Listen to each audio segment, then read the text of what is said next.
Hi everyone, it's Heidi. I'm a Stampin' Up demonstrator based here in the West Midlands in the United Kingdom, and today we've got a double Z fold card which I've created to showcase some gorgeous new stamp sets and accompanying dies. The stamp set's called Painted Poppies, and some lovely designer series paper, or DSP as we call it, which is the Peaceful Poppies. So I'm going to start just showing you the designs there, and I've just got a 6x4 inch piece here to show you the designs. So lovely poppies, and again on some solid colours on the back. And all these have a beautiful sort of watercolour effect, and they've not only got reds but also hints of lovely blackberry bliss in there. Beautiful sort of almost like sort of Californian sort of type poppies. Some more distinctive styles with some watercolour stripes, then another similar design but with reds and greens. So that is the paper, and this is probably one of my favourites, the paper on the back there. So I have to say that design and that design are probably my favourites, but I do love poppies. So it's lovely colours in there, a little bit of crushed curry as a complement, but sort of calypso coral colours and flirty flamingo as well. And it's a flirty flamingo that I've picked out here as an accent along with the basic black. And the stamp set, you can see this one comes in a bundle, so you get 10% discount, and the painted poppies are the poppy images with some lovely splatters there, which I've shown how you can use those to colour the flowers in. And then it comes with these lovely shapes here. There are a couple of dies that fit the two flowers, this one and this one, but other than that you've got two little leaves, so you can cut out 2 leaves at a time, a super swirly accent with a stitched inner, and then some fabulous labels and a little accent piece as well. Great value bundle, and great for getting those celebration rewards as well. So that's the stamp set I'm using. So I've done some of the prep in advance, but as I go through I will show you and tell you the dimensions, and as usual I'll put the dimensions on my blog as well. So if you can't follow along, then by all means pop along there to see what I've used. So to start off with, we're using a piece of Poppy Parade cardstock. And because I'm doing some longer scoring, I'm going to pop the arm out there. Okay, so this piece is 10.5 centimetres by 28 centimetres. Yes, 28 centimetres, and you're going to score quite simply at 7 and at 14 centimetres, and that's to create our card base. Next I'm going to use the piece of Flirty Flamingo, and this piece is 22.5 by 7.5 centimetres, and you're going to score at 7.5 and 15. The great thing about this fold is it's really stunning, but it really is very, very simple. It's very simple scoring. I've layered it up using lots of dies, but you could just cut those layers if you wanted to. So, having cut our card base, we then want to cut our layers, and the layer for the back panel is just Whisper White, and that is 10 centimetres by 13.5 centimetres. Then you need a piece of designer series paper for the front panel, and that is 10 centimetres by 6.5 centimetres, like so. And then we need a couple of pieces of basic black, which I've already cut as we go along, but those the 2 layers of basic black are 7 by 7 centimetres. We need a layer of Poppy Parade as well, which is 7 by 7 centimetres, and the Whisper White and DSP layers are cut using the stitched shape framelits, and this is the largest, the number 4 size of those, and that's just under on the outside measurement. If you wanted to check you got the right one, it's 7 centimetres, but obviously the die cut shape is slightly smaller than that. So on we go. Let's crack on with our layers, and then we can do some stamping and die cutting as well. So the card creation, so we'll pop those layers there. Actually, we'll do some the stamping and die cutting next. Okay, so you're going to need a bit of Whisper White. What I would suggest is you just grab a scrap, and you're going to need your Memento black ink. And what we're going to do is we are going to stamp and colour 1 of the large flowers and 3 of the smaller ones. So you need those stamps, and you also need the kind of infill stamp as well. So with those, what I did was I simply stamped those images in Memento Black to start off with.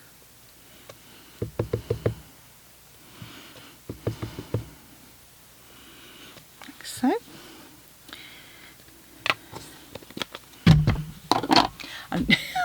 Great, now I've knocked the camera out of line. Oh, it's all going a bit Pete-tong. Okay. Oh, that's an old expression, isn't it? Okay, so then we need our Poppy Parade ink. Put that die to the side. Oh, should have done one of my die cuts as well, actually. So I've pre-cut all the die cuts, and we want the large poppy image.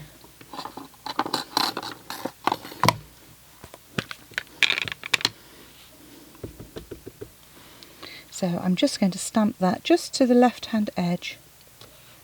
Like that. Pop my stamps out of the way once I've used them so I don't get in a mess. Well, I'll get in a mess anyway, but hey, there we go.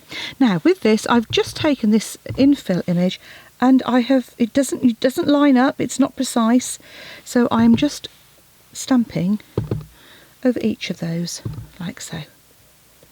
Very simply. I'm also going to stamp some leaves. So pop my Poppy Parade, and I've used the Mossy Meadow.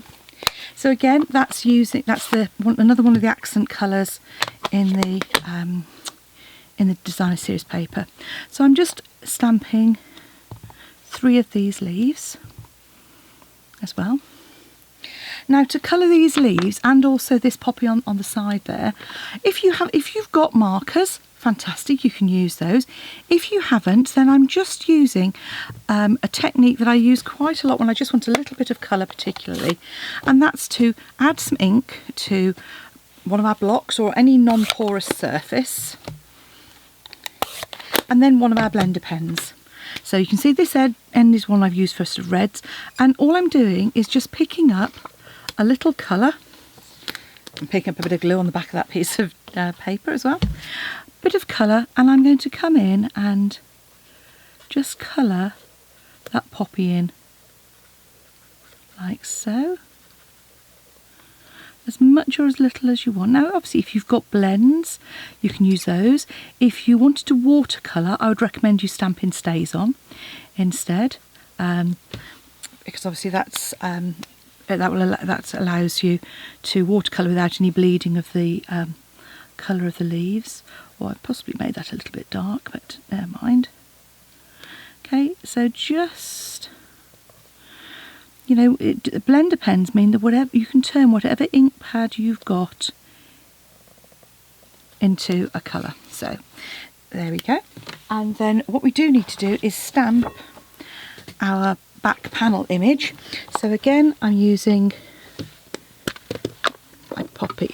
my Memento Black, and this is the beautiful Poppies image. I absolutely love this one. And what I'm doing is I'm just coming slightly off the bottom. The reason for that is, well, she says hopefully, because you don't want your poppies kind of starting in mid-air. If you come slightly off the bottom, that's fine. Oh, okay, I haven't perhaps inked that as well as I might have done. Never mind. Okay. So again, I'm going to colour that. Now, because of the panel that you're going to put on, you only need to colour the 2 ends. So it's just these poppies at either end. Now what I've done on one of my other cards, which is coming up, is I've used the splatter effect to colour this with some ink. So that's another option you've got for adding a bit of colour. But it doesn't take much time. I can feel myself putting my hand in my ink there. Just for a change, I always end up totally inky. So you just come in and literally just add the colour. Again, coming in from the side. Oh, you'll see I've turned it around. There's a very good reason for that. If I've got ink on the side, I'm not putting my inky paws all over my stamping. I mean, you can use obviously an ink eraser if you did get a bit of a smudge, or it would be an opportunity for embellishment. But this sort of image doesn't take very long to colour at all.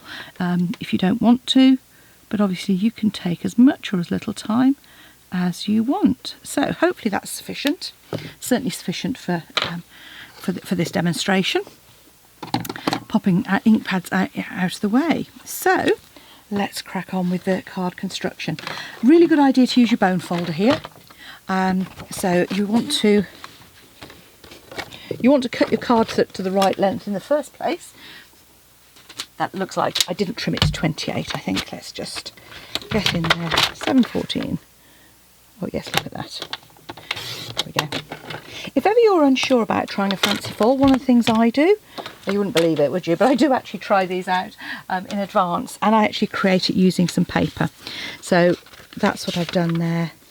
You know, you can practice it, have a go, make sure you're familiar with it before you start using your nice cardstock. There we go. So again, we're going with the score lines to start off with, making sure they're nicely lined up before we fold that one back on itself.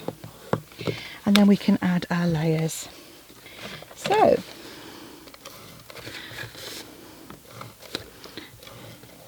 obviously, to attach this, use whatever glue is your preference or you have to hand.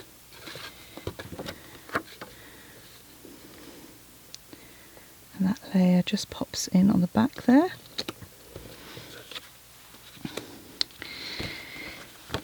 And we want our designer series paper, which we've cut for the front.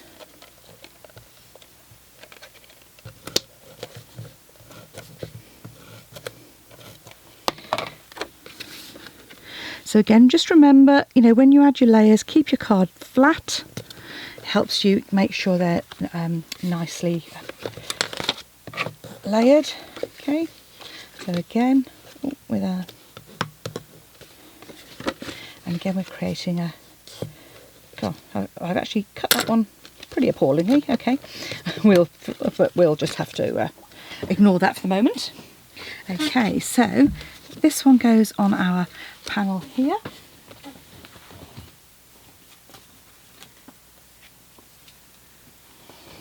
So we're going to add our basic black. God, goodness knows what's going to go on with my cutting. That's also suitably appallingly cut. Right, let's quickly do another couple of layers.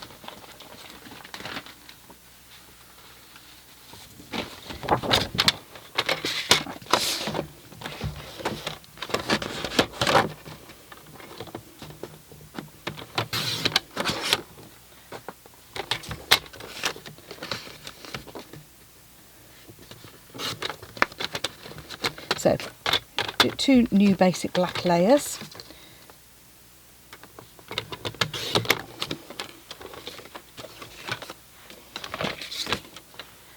Maybe it's my floaty flamingo that's out. Yes, I think it is. Okay.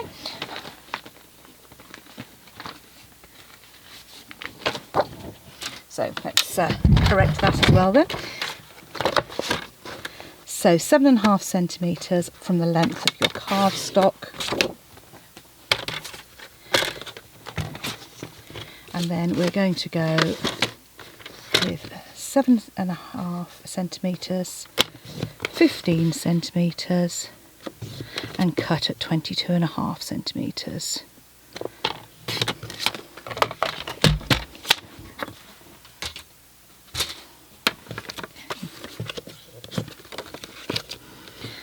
Better. Okay, so now we can add our layers on, like so.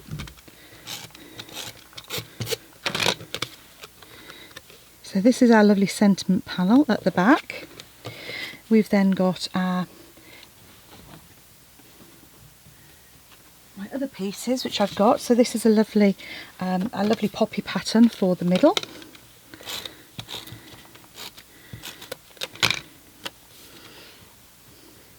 Which actually went onto my Poppy Parade. Or my real red actually. No, sorry, it was Poppy Parade. There we go. Okay. That goes in the middle section there. And then we can create our front panel. So the front panel, I've got one of my stitched squares, and I've die cut my flowers that you saw me stamp earlier. And then to give them a little bit more realism, what I do is I take my flower and I just use the reverse end of my scissors, pop it in my palm, and I just kind of circle it just to give it a little bit of dimension. And I do that with all 4 of my flowers. So it is, you just see, just creating a shape. Now another way to do it, on smaller shapes particularly, is to take a piece of foam. This is an insert block from our Stampin' Up case for our blocks. This is the end of my piercing tool, and so that's another way that you can create this dimension. Now you don't have to, you can keep them flat if you want to. I just quite like sort of adding a bit of dimension. It just gives it a little bit more shaping that's a little bit more realistic rather than just leaving it flat. And then the same with the leaves. And with the leaves, again, you just come in and colour those using our blends. So I've got my block, a bit of ink, Stampin' Mossy Meadow, and just add a little colour. I tend to work from the bottom up on my leaves, so it's kind of darker usually when I'm not flapping and rushing. Add it like so. Then again, pop that, quick rub, and you've just got a bit of dimension on the leaves, like so. Okay. Ready to create our panel. So now all we need is a few dimensionals. So mini dimensionals are great for this. You probably want one large one on the bigger one. And all I'm doing is I'm just going to create my panel by just popping a dimensional on the back of each of the flowers and working my way down. So add a flower, add a dimensional to the base of a leaf, pop my leaf in. Helps if you take the back end of the dimensional off, doesn't it? Right, there we go. Add another flower, like so. Another leaf.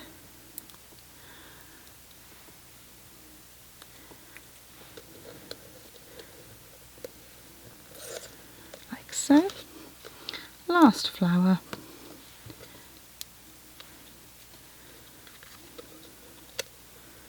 And again, the leaves, just as you can see, just by adding a bit of contrast, just help you create that fabulous image. And again, you can add more flowers in, you could add some other bits to it as well.